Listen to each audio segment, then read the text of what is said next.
नमस्कार मित्रों, आपके अपने YouTube चैनल में आपका स्वागत है। दोस्तों, ये 3 बात अपने दिमाग में बिठा लो, रंग से राजा बन जाओगे। आज की जो हमारी कहानी है, आज का जो हमारा प्रसंग है, एक कपोत पक्षी की बड़ी प्यारी कहानी है, ज्ञानवर्धक कहानी है। दोस्तों, इस कहानी को पूरा सुने, ये कहानी बड़ी मोटिवेशनल कहानी है। ये कहानी आपको आपके जीवन में ढेर सारी प्रेरणा देगी। इस कहानी को यदि आप गौर से सुनते हैं और इसकी 3 बातों पर यदि आप अमल करते हैं, तो प्रिय दर्शकों, आप इस संसार में किसी भी कोने में रहें, संसार के किसी भी कोने में घूमें, आप कभी भी किसी भी संकट में नहीं पड़ सकते। ये कहानी आपको आपके जीवन में ढेर सारी प्रेरणा देगी। इस कहानी में ऐसी 3 ज्ञानवर्धक बातें हैं, इनको आप जरूर सुने। दोस्तों, शुरू करते हैं आज की प्यारी सी कहानी। एक जंगल में 2 कपोतक पक्षी रहते थे। बारिश का मौसम था, झिलमिल झिलमिल बारिश बरस रही थी। तब दोनों कपोतक पक्षी एक वटवृक्ष के खोखले में जाके बैठ जाते हैं और बारिश मूसलाधार बरसने लगती है। तभी उनके पास एक तीसरा कपोतक पक्षी उड़ता हुआ और भीगता हुआ आता है और उनसे कहता है कि थोड़ी जगह मुझे भी दे दीजिए, मैं बारिश में भीग रहा हूँ। लेकिन उस वटवृक्ष के खोखले में इतनी पर्याप्त जगह नहीं थी कि 3 पक्षी आ सके, क्योंकि दोनों पहले बैठे हुए थे। क्योंकि इतनी ही पर्याप्त जगह थी जिसमें दोनों बैठे हुए थे। अब तीसरा पक्षी उड़ता हुआ भीगता आता है और उनसे जिद करने लगता है और उनसे कहता है कि आप मुझे थोड़ी जगह दे दीजिए, मेरी सहायता कीजिए। जब दोनों पक्षी ही जो पहले से बैठे हुए थे वो इनकार कर देते हैं, वो कहते हैं कि यहाँ पे इतनी पर्याप्त जगह नहीं है जो हम आपको बिठा सकें। तब वह भीगता हुआ पक्षी कहता है कि तुम मूर्ख तो नहीं हो जो मुझे जगह नहीं दे रहे हो। तब वो दोनों पक्षी कहते हैं कि भाई, हमारे पास इतनी पर्याप्त जगह नहीं है, हम दोनों ही बड़ी मुश्किल से इसके अंदर बैठे हैं। लेकिन फिर से वो कहता है कि तुम दोनों ही मूर्खों हो। वो दोनों पक्षी फिर से कहते कि भाई, यदि हमारे पास जगह होती तो हम आपको जरूर बिठाते, लेकिन आप खुद देख लीजिए, हमारे पास इतनी पर्याप्त जगह नहीं है कि हम आपको बिठा सकें। अंततः वो भीगता हुआ कपोत पक्षी उन पक्षियों के ऊपर जाके बैठ जाता है। तब दोनों पक्षी ही उसको धक्का मार के और फिर से नीचे गिरा देते हैं। वह फिर से नीचे से उड़ता है और फिर कहता है कि तुम दोनों बिल्कुल मूर्ख हो, और फिर से उनके ऊपर जाके बैठ जाता है और फिर से वो पक्षी उसको धक्का मार के नीचे गिरा देते हैं। इसी तरह काफी देर चलता रहता है और वो उड़ता हुआ पक्षी उनसे बार बार कहता है कि तुम दोनों मूर्ख हो, तुम दोनों सबसे बड़े मूर्ख हो। हर बार वो इसी बात को कहता। जब वो थक जाते हैं तो भीगता हुआ पक्षी वहाँ से उड़ के चला जाता है और वो दोनों पक्षी उसी वट वृक्ष के खोखले में बैठे रहते हैं।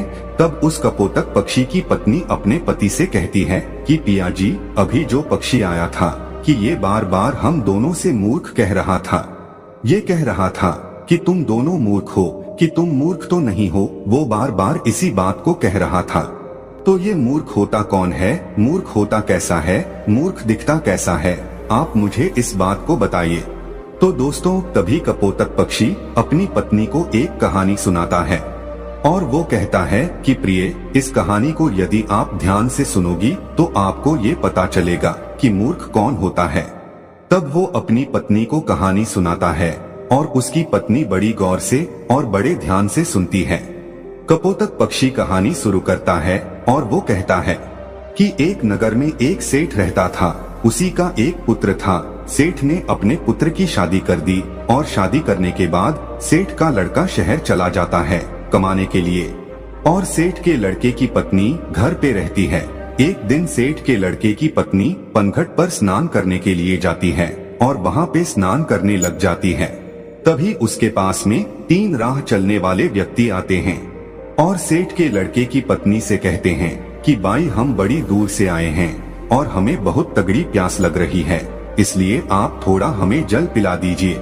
उस वक्त सेठ के लड़के की पत्नी के बदन पर इतने कपड़े नहीं थे, क्योंकि वो इस समय स्नान कर रही थी। उसी वक्त 3 राह चलने वाले व्यक्ति आ जाते हैं और उनमें से एक व्यक्ति कहता है कि हमें पानी पिला दीजिए। इस बात को कपोतक अपनी पत्नी से कह रहा है और कपोतक की पत्नी बड़ी गौर से और बड़े ध्यान से सुन रही है। कपोतक आगे कहता है कि सेठ की पत्नी उन लोगों से कहती है कि भाई तुम कौन हो। तब उनमें से एक राह चलने वाला व्यक्ति कहता है कि हम यात्री हैं और हमें बहुत प्यास लग रही है, हमें थोड़ा पानी पिला दीजिए। उस व्यक्ति की इतनी बात सुनने के बाद वो सेठ के लड़के की पत्नी कहती है कि यात्री तो सिर्फ 2 होते हैं, तुम कौन से यात्री हो। अब वो व्यक्ति बड़ी सोच में पड़ जाता है। वह सोचने लगता है कि हमें खुद को ही पता नहीं है कि हम कौन से यात्री हैं। वो यात्री उस सेठ के लड़के की पत्नी को कोई जवाब नहीं दे पाता है। तभी दूसरा व्यक्ति बोलता है और वो कहता है कि मुझे बहुत तगड़ी प्यास लग रही है और प्यास के मारे मेरे हलक सूखे जा रहे हैं, इसलिए आप मुझे पानी पिला दीजिए। वह सेठ के लड़के की पत्नी कहती है कि भाई तुम कौन हो। तब वो व्यक्ति जवाब देता है और वो कहता है कि मैं अनपढ़ गवार हूँ, आप मुझे पानी पिला दीजिए। तब उस सेठ के लड़के की पत्नी कहती है कि अनपढ़ गवार तो सिर्फ 2 होते हैं, तुम कौन से अनपढ़ गवार हो ये बताओ, तब मैं तुम्हें पानी पिलाऊंगी। लेकिन वो भी कोई जवाब नहीं दे पाता है। वो भी सोचने लगता है कि मुझे खुद को ये पता नहीं है कि मैं कौन सा अनपढ़ गवार हूँ। वो कोई जवाब नहीं दे पाता है। फिर तीसरा व्यक्ति कहता है कि बहन जी मुझे पानी पिला दीजिए, प्यास के मारे मेरे प्राण निकले जा रहे हैं, यदि कुछ देर मुझे और पानी नहीं मिला तो मेरे प्राण ही निकल जाएंगे, इसलिए आप मुझे पानी पिला दीजिए। तब सेठ के लड़के की पत्नी उस व्यक्ति से कहती है कि भाई तुम कौन हो, तुम बताओ, यदि तुमने बता दिया तो मैं तुम्हें जरूर पानी पिला दूंगी। वह कहता है कि मैं मूर्ख हूँ, आप मुझे पानी पिला दीजिए। अब सेठ के लड़के की पत्नी कहती है कि इस संसार में 2 प्रकार के मूर्ख होते हैं, तुम कौन से मूर्ख हो। दोस्तों अब वो भी इस सवाल का कोई जवाब नहीं दे पाता है। वो भी बड़े सोच में पड़ जाता है कि मुझको खुद को पता नहीं है कि मैं कौन सा मूर्ख हूँ। उसको कुछ सूझता नहीं है, कुछ आता नहीं है, कुछ जाता नहीं है। वह कोई जवाब नहीं दे पाता है। इस कहानी को कपोतक अपनी पत्नी से कह रहा है और उसकी पत्नी बड़े ध्यान से और गौर से सुन रही है।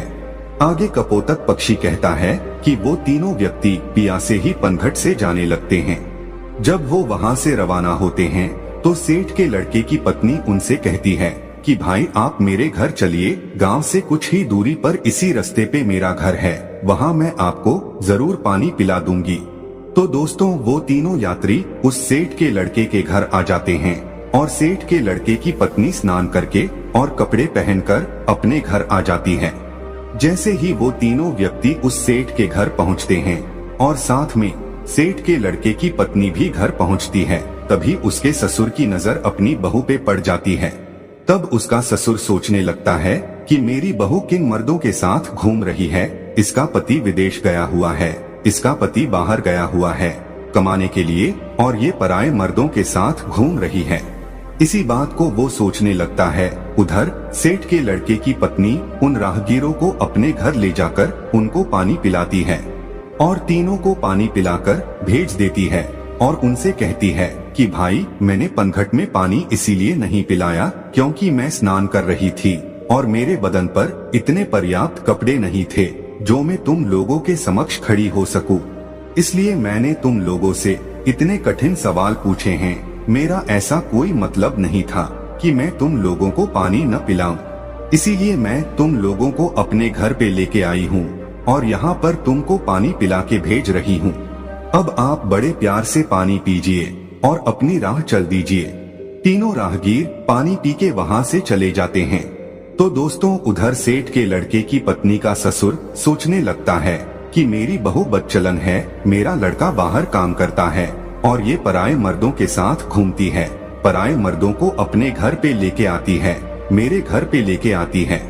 यही सोचकर वो दुखी होता है। अब सोचने लगता है कि यदि किसी व्यक्ति में बीमारी आ जाए तो उसका उपचार जरूरी होता है, यदि उसका उपचार नहीं किया जाए तो बीमारी उसके रोम रोम में रम जाती है और बाद में बड़ा मुश्किल होता है। इसी बात को सोचकर वो सोचने लगता है, ठीक है अब मेरी बहू का क्या इलाज किया जाए। ये भी बदचलन हो गई, बदमाश हो गई है, पराये मर्दों के संग घूमती है, इसका पति बाहर रहता है इसलिए ये बिगड़ चुकी है। अब इसका इलाज किया जाए तो क्या किया जाए। अब सोचने लगता है कि क्यों ना मैं इसका फैसला राजा से करवाऊं। तो दोस्तों, इसी बात को सोचकर उस महिला का ससुर राजा के दरबार में पहुंच जाता है और राजा को ये सारी घटना सुना देता है। तभी राजा अपने सैनिकों को आदेश देता है कि जाओ, सेठ के लड़के की बहू को तुरंत दरबार में हाजिर किया जाए। दोस्तों, इस बात को कपोतक पक्षी अपनी पत्नी से कह रहा है और उनकी पत्नी बड़े ध्यान से और बड़ी गौर से सुन रही है। तभी राजा के सैनिक सेठ के लड़के की पत्नी के पास जाते हैं और उनसे कहते हैं कि तुम्हें महाराज ने दरबार में हाजिर होने का हुक्म दिया है और तुम दरबार में चलो। तभी सेठ के लड़के की पत्नी कहती है कि भाई, आप सबसे पहले अपने राजा से ये पूछकर आइए कि उन्होंने मुझे किस रूप में बुलाया है, बेटी के रूप में बुलाया है या बहू के रूप में बुलाया है या माँ के रूप में बुलाया है, किस रूप में उसने मुझे दरबार में बुलाया है। तभी सैनिक वापस राजा के पास में जाते हैं और राजा से कहते हैं कि महाराज, सेठ के लड़के की पत्नी ने ये कहकर वापस भेजा है कि आपने उसे किस रूप में बुलाया है, बेटी के रूप में बुलाया है या बहू के रूप में बुलाया है या फिर माँ के रूप में बुलाया है। तभी राजा बड़ा सोच में पड़ जाता है कि अब मैं बुलाऊं तो किस रूप में बुलाऊं। राजा अपने मंत्रियों से सलाह लेता है तो मंत्री उसको सलाह देते हैं कि महाराज, सेठ हमारे नगर का सेठ है और इसकी बेटी की बहू हमारी भी बहू लगती है, इसलिए आप उसको दरबार में बहू के रूप में बुलाइए। तभी राजा अपने सैनिकों को आदेश देता है और कहता है कि पालकी लेकर जाओ और बहू के रूप में उसको लेके आओ। तभी राजा के सैनिक फिर से पालकी लेकर सेठ के लड़के के घर पहुंचते हैं और सेठ के लड़के की पत्नी से कहते हैं कि महाराज ने तुम्हें बहू के रूप में बुलाया है। तो दोस्तों, इस बात को कपोतक पक्षी अपनी पत्नी से कह रहा है और उसकी पत्नी बड़ी गौर से सुन रही है। सैनिकों की इतनी बात सुनने के बाद सेठ के लड़के की पत्नी तुरंत पालकी में बैठ जाती है और सैनिक पालकी उठाकर राजा के दरबार में ले जाते हैं। सेठ के लड़के की पत्नी राजा के दरबार में हाजिर हो जाती है। तब राजा उससे सवाल करता है, क्या तुम चरित्रहीन हो? तुम्हारा पति विदेश कमाता है और तुम पराये मर्दों के संग घूमती हो। ऐसा हमारे राज्य में नहीं हो सकता। यदि आप ऐसा काम करोगी तो हमारे राज्य को छोड़कर जाना पड़ेगा या फिर तुम्हें सजा दी जाएगी। राजा इतनी बात कहता है तब सेठ के लड़के की पत्नी राजा को जवाब देती और कहती है कि महाराज, मैं एक पतिव्रता स्त्री हूँ, मुझ पर कलंक लगाने से पहले आप थोड़ा सोच लीजिए। क्या किसी प्यासे को पानी पिलाना, किसी भूखे को भोजन खिलाना कोई अपराध है? यदि आपके राज्य में ऐसा संविधान है कि किसी भूखे को भोजन खिलाना या प्यासे को पानी पिलाना अपराध है, तो हाँ, मैंने अपराध किया है और ये अपराध मैं बार बार करूंगी। इतनी बात सुनने के बाद राजा बड़ा चिंतित होता है और राजा कहता है, क्या मुझे पूरी बात विस्तार से बताइए कि बात क्या है। तब वो महिला सेठ के लड़के की पत्नी राजा को पूरी सच्चाई कहती है कि महाराज, मैं पनघट पर स्नान कर रही थी, तभी 3 राह चलने वाले व्यक्ति आते हैं और वो कहते कि हमें प्यास लग रही है, हमें पानी पिला दीजिए। उस वक्त मेरे बदन पे इतने पर्याप्त कपड़े नहीं थे कि उनके समक्ष में खड़ी होकर उनको पानी पिला दूं, इसीलिए मैंने बैठे बैठे उन लोगों से इतने कठिन सवाल पूछे कि वो जवाब नहीं दे सके। उसके बाद उनको मैंने अपने घर भेजा। उसके बाद मैं कपड़े पहनकर अपने घर आई। घर आने के बाद उन लोगों को मैंने पानी पिलाकर वहां से भेज दिया। अब इसमें मैंने गलत क्या किया है? उस महिला की इतनी बात सुनने के बाद राजा कहता है कि तुमने ऐसे कौन से कठिन 3 सवाल पूछे, वो सवाल हमें भी बताइए। जब सेठ के लड़के की पत्नी वो 3 सवाल राजा के समक्ष रखती है तो राजा भी बड़ा सोच में पड़ जाता है। राजा के अंतरी मंत्री भी सोच में पड़ जाते हैं। उनसे भी इन तीनों सवालों के कोई जवाब नहीं लगते हैं। अंत में राजा परेशान हो जाता है और 3 सवालों के उत्तर जानने का बड़ा इच्छुक होता है। तभी राजा सेठ के लड़के की पत्नी से कहता है कि बहुरानी, हमको इन प्रश्नों के उत्तर नहीं आते हैं। हमारे किसी भी विद्वान पंडित के पास इन प्रश्नों के उत्तर नहीं हैं। हमारे किसी भी मंत्री के पास इन प्रश्नों के उत्तर नहीं हैं। तो फिर आप ही हमें इन प्रश्नों के उत्तर बता दीजिए। तब वो महिला सेठ के लड़के की पत्नी हाथ जोड़कर के राजा से कहती है कि महाराज, ये तीनों प्रश्न बड़े अनमोल हैं और इनके उत्तर उनसे भी ज्यादा अनमोल है, इसलिए आपसे विनती है, इन तीनों प्रश्नों के उत्तर मैं आपको बता दूंगी, लेकिन बदले में मुझे क्या मिलेगा? वो महिला कहती है कि महाराज यदि सौदा हो तो बराबर का हो। वो महिला सेठ के लड़के की पत्नी बड़ी चतुराई से अपने दिमाग का इस्तेमाल करती है। तभी राजा बड़ी सोच में पड़ जाता है और अंततः राजा परेशान हो जाता है। सोचने लगता है कि तीनों प्रश्न बड़े अनमोल है और इन तीनों प्रश्नों का उत्तर भी बड़ा अनमोल है। इनको जानना बहुत जरूरी है। यही सोचकर राजा कहता है, दोस्तों कहते हैं ना कि जो राजा मूर्ख हो उसको कोई भी लूट सकता है, और आधा राज्य पे आप शासन करोगी और आधे पे हम करेंगे। ठीक है, आप आपके तीनों अनमोल प्रश्नों के उत्तर हमें बता दीजिए। दोस्तों, सेठ के लड़के की पत्नी वो पूरी लिखावट करवाती है, आधा राज्य अपने कब्जे में लेती है और फिर उन तीनों प्रश्नों के उत्तर बताती है। और वो कहती है कि महाराज अब गौर से सुनो तीनों प्रश्नों के उत्तर। पहला प्रश्न, यात्री संसार में दो ही हैं।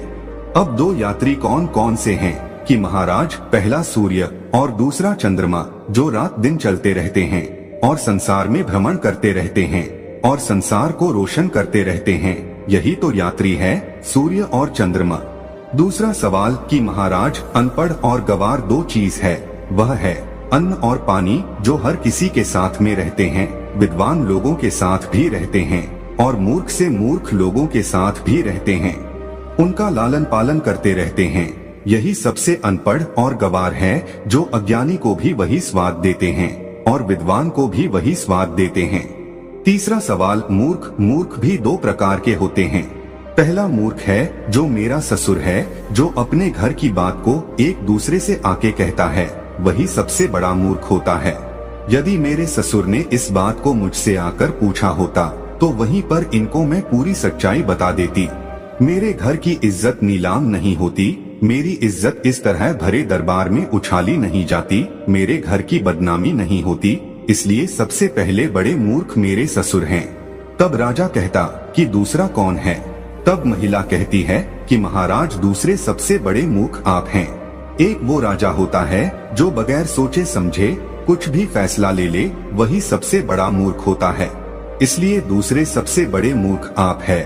आप भी एक ऐसे मूर्ख हैं जो मेरे 3 सवालों के बदले में मुझे आधा राज्य दे दिया, तो आप भी सबसे बड़े मूर्ख हैं। तो दोस्तों, अब राजा को गुस्सा बहुत आता है, लेकिन वो कुछ नहीं कर सकता, क्योंकि अब वो भी महारानी है, आधे राज्य की महारानी है, आधे सेना उसकी है, आधा राज्य उसका है। अब राजा कुछ नहीं कर सकता था। तो दोस्तों, इस तरीके से अपने दिमाग का सदुपयोग करते हुए उस सेठ के लड़के की पत्नी एक महारानी बन जाती है। तब कपोतक पक्षी अपनी पत्नी से कहता है कि प्रिय, सबसे बड़ा मूर्ख वही होता है जो अपने घर की बात को बाहर निकाल दे, अपनी घर की बात को अन्य लोगों से कहे, अपनी घर की बात को एक दूसरे से कहता रहे, अपनी घर की बात को अपने घर में ना रखे, वही सबसे बड़ा मूर्ख होता है। और दूसरा मूर्ख वो होता है जो किसी के कहने पर भी अपना सब कुछ लुटा दे। ये 2 प्रकार के ऐसे मूर्ख होते हैं, इनका कुछ नहीं हो सकता। तब कपोतक की पत्नी की ये बात समझ में आती है कि संसार में मूर्ख कौन होता है। इसीलिए कहते हैं कि अपने दिमाग का सही समय आने पर जो बंदा सही उपयोग करता है, वो अपने जीवन में हमेशा कामयाबी पाता है। इसीलिए दोस्तों, हमेशा अपने दिमाग को सही जगह और सही निशाना लगाकर के चलाइए, आप कभी भी फेल नहीं हो सकते। जो लोग अपने दिमाग का सही सदुपयोग नहीं करते हैं, वो लोग हमेशा पीछे रहते हैं और एक दिन ऐसा आता है कि उनका पतन हो जाता है। इसलिए अपने दिमाग का, अपनी बुद्धि का सही उपयोग करें। हम उम्मीद करते हैं कि दोस्तों इस कहानी से आप ढेर सारी प्रेरणा लेंगे। तो दोस्तों, यह कहानी आपको कैसी लगी हमें कमेंट सेक्शन में जरूर बताना, और अच्छी लगी हो तो इस चैनल को सब्सक्राइब जरूर कर लेना।